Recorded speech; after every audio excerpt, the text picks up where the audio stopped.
Hi there, this is your friend Anna, and the question that I've been getting the most from all of my friends is what are we wearing? This age old question isn't just about choosing an outfit, it's about choosing how we present ourselves to the world.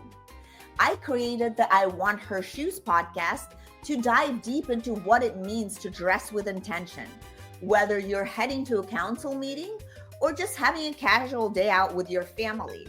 Join the conversation as we explore the power of personal style and the decisions that shape our public personas.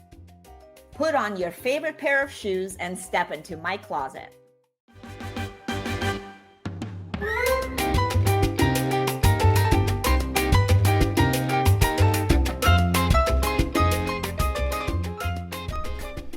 This is Anna, and I'm back with the I Want Her Shoes podcast. And hey, let me tell you, I'm super excited to tell you about my first trip to Coachella. It's been on my bucket list for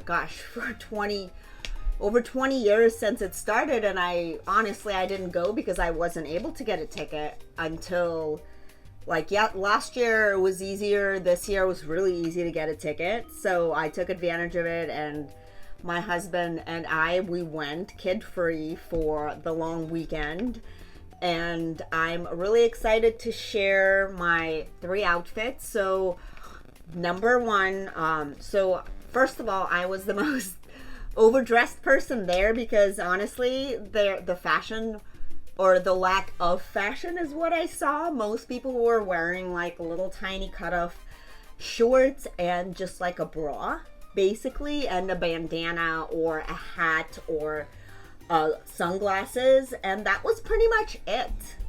Probably there was some big boots or like tall boots involved as well in the outfit, but what I really saw was just the lack of clothes thereof.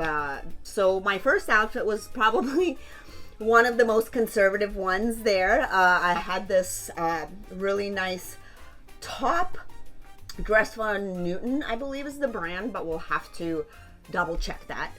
And I had a Vanacaba skirt on, which I literally, that's a skirt I bought for Coachella 15 years ago, thinking I was gonna wear it. So it's very special that I got to wear that skirt to Coachella, and the top was specifically altered for me by Ashley, who's an amazing tailor here just down the street here in Miami. And the boots are from Tacovas, and they're really comfortable, so I was able to walk for literally 2 miles. So we stayed in an Airbnb. We had a driver that dropped us off, so it was definitely a more a little bit of a better experience than camping. Again, I'm not a camper, but there was a lot of people camping there, so but you had to, even if you got dropped off with a driver, you had to walk for 2 miles to get to the entrance of the actual festival. So every day you were walking at least 4 miles. So cowboy boots were, for me, it was the most comfortable thing. And I also ended up buying a jacket there because it was so cold the first night, Friday night. We couldn't even stay for Lady Gaga because it was Sahara storms, and literally my husband is never cold, but he said he couldn't handle it, and we both were freezing cold, and we left a little early. And but yes, so that was the first night. And the hat I actually ended up picking up in the Dallas airport, and it went perfectly with my outfit because you honestly needed a hat because it's so hot there that you need something to cover your face, otherwise you will definitely get burned. And ladies, we want to stay out of the sun for sure. And on day one, who did we see? We saw Tyla, which was quite a disappointing performance, to be honest. She did have a really cute, outfit that looked really similar to the Britney Spears outfit from her, Snake video, but she basically couldn't really get the energy going. And I think, again, it was super cold, as I mentioned. It was really windy, and I'm sure the wind was blowing, and she was not wearing a lot, and maybe it was just not comfortable for her, but it really was not a great performance, because I was, definitely looking forward to that one. And as I said, it got a little bit chilly, so we left early and we missed Lady Gaga that night. And day 2, we came back a little bit later, and this was like the favorite outfit from everybody, because I guess the bodysuit is D-squared, lanyards for shorts. The Gani are the boots that I'm wearing. The bandana is BB silk bandana that I've had for many years, and it's a Louis Vuitton pouch, and a Lanvin necklace that's beautiful that I really love. It's one of my favorite pieces that I was probably the second time that I'm wearing it. So this outfit will probably fit the best with everybody else that was at the festival, because it was really kind of the most see-through bodysuit is what people were going through, or basically nothing.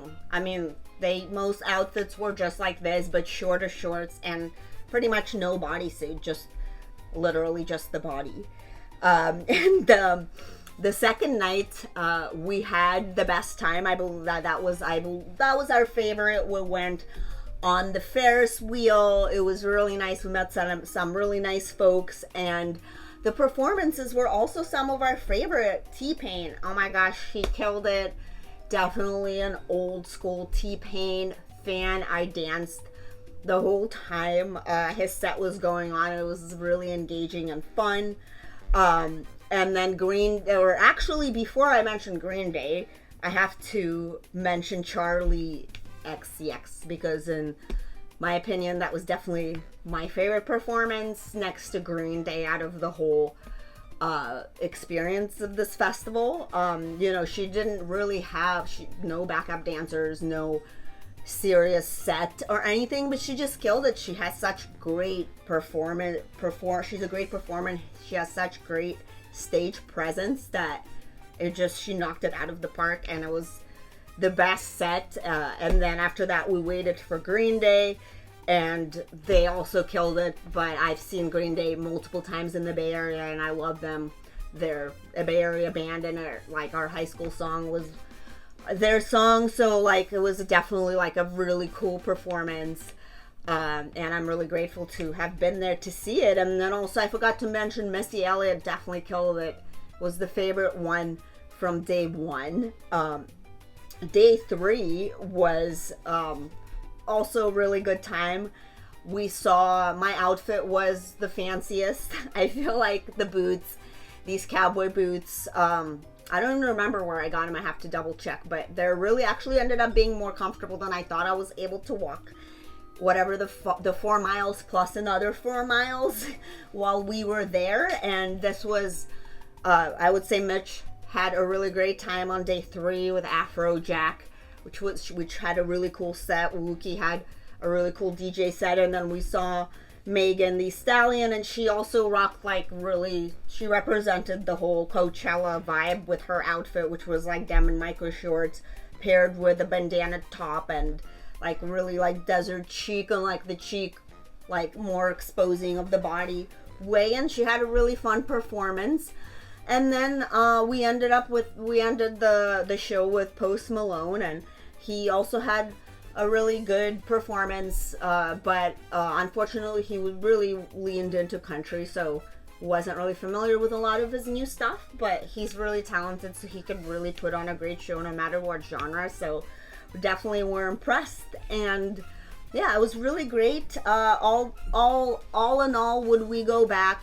I mean, if some artist VIP backstage passes show up, we'll definitely go back. Or if I get invited to the Revolve Festival, hey, putting it out there, we'll definitely go back, but probably not in general or even in VIP manner, just because we did it.